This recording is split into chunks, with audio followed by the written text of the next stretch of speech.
ರಾಜ್ಯಾದ್ಯಂತ ಹನುಮ ಜಯಂತಿಯನ್ನ ವಿಜೃಂಭಣೆಯಿಂದ ಆಚರಿಸಲಾಯಿತು. ಮೈ ಕೊರೆಯುವ ಚಳಿ ಮಧ್ಯೆಯೂ ಮುಂಜಾನೆಯಿಂದಲೇ ಭಕ್ತರು ಆಂಜನೇಯ ದೇಗುಲಗಳಿಗೆ ತೆರಳಿ ವಿಶೇಷ ಪೂಜೆ ಸಲ್ಲಿಸಿದ್ರು.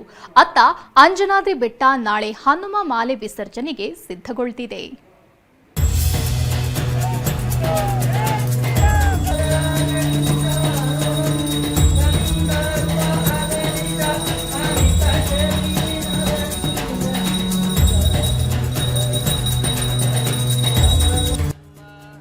ಎಲ್ಲೆಡೆ ಹನುಮನ ಧ್ಯಾನ, ಜೈ ಭಜರಂಗಿ ಘೋಷಣೆ. ಇತ್ತ ಹನುಮ ಜಯಂತಿ ಸಂಭ್ರಮ ಮನೆ ಮಾಡಿತ್ತು.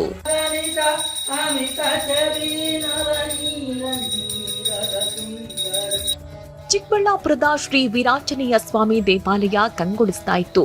ತುಳಸಿ, ವೀಳ್ಯದೆಲೆ, ಬೆಣ್ಣೆ, ಉದ್ದಿನ ವಡೆ ಸೇರಿ ಹನುಮನಿಗೆ ವಿಶೇಷ ಅಲಂಕಾರ ಮಾಡಿದ್ರು.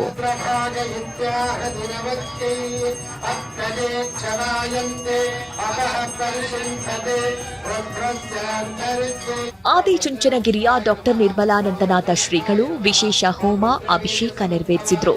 ಸಾವಿರಾರು ಭಕ್ತರು ದರ್ಶನ ಪಡೆದು ಪುನೀತರಾದ್ರು.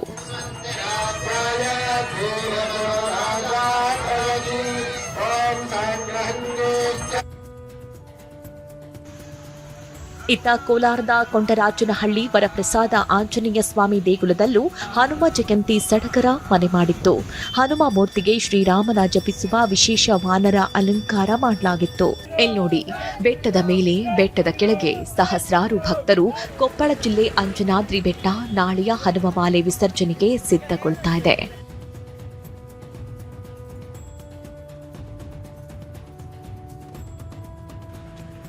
ನಾಳೆ ಲಕ್ಷ ಲಕ್ಷ ಭಕ್ತರು ಅಂಜನಾದ್ರಿಯ 575 ಮೆಟ್ಟಿಲೇರಿ ಭಜರಂಗಿಯ ದರ್ಶನ ಪಡೆಯಲಿದ್ದಾರೆ. ಭಕ್ತರು ಮಾಲೆಯನ್ನ ಬೆಟ್ಟದಲ್ಲಿ ವಿಸರ್ಜಿಸಲಿದ್ದಾರೆ. ಅದಕ್ಕಾಗಿ ಜಿಲ್ಲಾಡಳಿತ ಎಲ್ಲಾ ಸಿದ್ಧತೆ ಮಾಡಿಕೊಂಡಿದೆ. ಬರುವ ಭಕ್ತರಿಗಾಗಿ ಉಪಹಾರ, ಊಟದ ಜೊತೆಗೆ ಪ್ರಾಥಮಿಕ ಚಿಕಿತ್ಸಾ ಸೌಲಭ್ಯದ ಜೊತೆಗೆ ಸಹಾಯವಾಣಿ ತೆರೆಯಲಾಗಿದೆ. ನಾನಾ ಧಾರ್ಮಿಕ ಕಾರ್ಯಕ್ರಮ ಜರುಗಲಿವೆ. ಜಿಲ್ಲಾಡಳಿತದಿಂದ ಪ್ರತಿ ವರ್ಷದಂತೆ ಈ ವರ್ಷವೂ ಎಲ್ಲ ಅರೇಂಜ್ಮೆಂಟನ್ನು ಮಾಡಿದ್ದೀವಿ. ಎಲ್ಲರಿಗೆ ಏನೇನು ಜವಾಬ್ದಾರಿಯನ್ನು ಕೊಟ್ಟಿದ್ವಿ, ಕನಿಷ್ಠ 18ರಿಂದ 20 ಸಮಿತಿಗಳನ್ನು ಮಾಡಿ ಆ ಸಮಿತಿಯ ಜವಾಬ್ದಾರಿಯನ್ನು ಇವತ್ತು ಪ್ರಾರಂಭವನ್ನು ಮಾಡಿದೆ. ನಿನ್ನೆಯಿಂದನೇ ಸ್ಟಾರ್ಟ್ ಮಾಡಿದ್ದಾರೆ. ಇವತ್ತು ಬೆಳಗ್ಗೆಯಿಂದ ಊಟದ ವ್ಯವಸ್ಥೆಯನ್ನು ಮಾಡಿದ್ದಾರೆ. ಇಂದು ಹನುಮನ ಗುಡಿಯಲ್ಲಿ ಸಂಭ್ರಮ ಸಡಗರ ಮನೆ ಮಾಡಿತ್ತು. ಎಲ್ಲರೂ ಭಜರಂಗಿ ಜಪ ಮಾಡಿದ್ರು. ಕೊಪ್ಪಳದಿಂದ ಶಿವಕುಮಾರ್, ಚಿಕ್ಕಬಳ್ಳಾಪುರದಿಂದ ಭೀಮಪ್ಪ ಜೊತೆ ರಾಜೇಂದ್ರ, TV9 ಕೋಲಾರ. ಈಗ ರಾಜ್ಯದ ಸಂಕ್ಷಿಪ್ತ ಸುದ್ದಿಯ ಕ್ವಿಕ್ ರೌಂಡ್ ಅಪ್. ಚಿಕ್ಕಮಗಳೂರಿನ ದತ್ತ ಜಯಂತಿ ಆಚರಣೆ ಆರಂಭವಾಗಿದೆ. ನಾಳೆ ಶೋಭಾಯಾತ್ರೆ, ಡಿಸೆಂಬರ್ 4ರಂದು ದತ್ತಪಾದುಕೆ ದರ್ಶನ ನಡೆಯಲಿದೆ. ಮುಂಜಾಗ್ರತಾ ಕ್ರಮವಾಗಿ ಚಿಕ್ಕಮಗಳೂರು ಜಿಲ್ಲೆಯಾದ್ಯಂತ ನಾಳೆ ಬೆಳಿಗ್ಗೆ 6 ಗಂಟೆಯಿಂದ ನಾಡಿದ್ದು ಮಧ್ಯರಾತ್ರಿ 12 ಗಂಟೆ ತನಕ ಚಿಕ್ಕಮಗಳೂರು ತಾಲೂಕಿನಾದ್ಯಂತ ಮದ್ಯ ಮಾರಾಟಕ್ಕೆ ನಿಷೇಧ ಹೇರಲಾಗಿದೆ. ಇನ್ನು ದತ್ತ ಜಯಂತಿ ಆಚರಣೆಗೆ ಭದ್ರತೆ 5,000ಕ್ಕೂ ಹೆಚ್ಚು ಪೊಲೀಸರನ್ನು ನಿಯೋಜಿಸಿದೆ.